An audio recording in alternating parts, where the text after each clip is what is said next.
ఓం శ్రీమాత్రే నమః. అందరికీ నమస్కారం అండి. Welcome back to our channel. Kanchi Kamakshi తల్లిని దర్శించుకోవడానికి కేవలం మానవ సంకల్పం సరిపోదు. తల్లి సంకల్పమే ప్రధానం. ఇది గొప్ప విశేషం.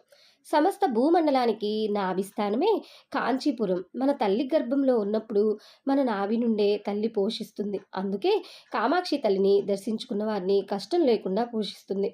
ప్రపంచంలో ఎక్కడా దర్శించలేని విధంగా అమ్మను ఇక్కడ సుగంధ కుంతలాంబ అవతారంలో దర్శించవచ్చు.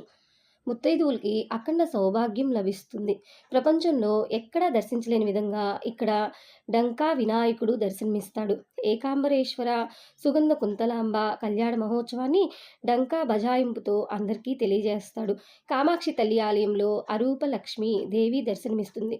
కామాక్షి తల్లిని అర్చించిన తర్వాత పూజారి మనకిచ్చిన కుంకుమ ప్రసాదాన్ని అరూప లక్ష్మీ తల్లికి ఇచ్చి దాన్నే ప్రసాదంగా తీసుకుంటే భర్తను నిందించిన దోషం పోతుంది. మరియు స్త్రీ పురుషులు ఎవరైనా సరే ఇక్కడ అరూప లక్ష్మీ తల్లిని దర్శించుకుంటే తప్పకుండా శాప విమోచనం అవుతుంది. కాత్యాయని దేవి పరమేశ్వరుణ్ణి భర్తగా పొందడానికి తపస్సు చేసిన క్షేత్రం కాంచీపురం.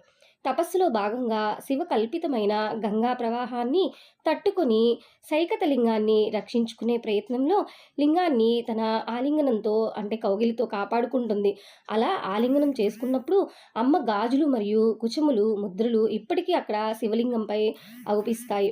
కామాక్షిదేవి ప్రధాన ఆలయానికి ప్రక్కనే ఉన్న ఉత్సవ కామాక్షి తల్లికి ఎదురుగా ఉన్న గోడలో తుండిర మహారాజు శివుడి నంది ఎలాగో అమ్మకు అలా ఎదురుగా ఉంటాడు. తనను నమ్మిన వారికి ఎంతటి మహోన్నత స్థానాన్నైనా అనుగ్రహించగలదు కామాక్షి తల్లి. అమ్మ ధ్యానంలో శోకపహంత్రి సతాం అనే దివ్య వాక్కు గురించి వర్ణన ఉంది. ఎవరైతే సతతం మనఃశుద్ధితో అమ్మను ధ్యానించే సత్పురుషులు ఉంటారో అలాంటి వారి దుఃఖాన్ని పోగొట్టడానికి తల్లి ఎల్లప్పుడూ సిద్ధంగా ఉంటుంది. తన యొక్క కరుణను కురిపించి ఆదుకుంటుంది. భుజం తట్టి నేనున్నానని ధైర్యం చెప్తుంది. కావున భక్తులెల్లరూ కామాక్షి తల్లిని దర్శించి పునీతులు కాగలరని మనవి. ఓం శ్రీమాత్రే నమః.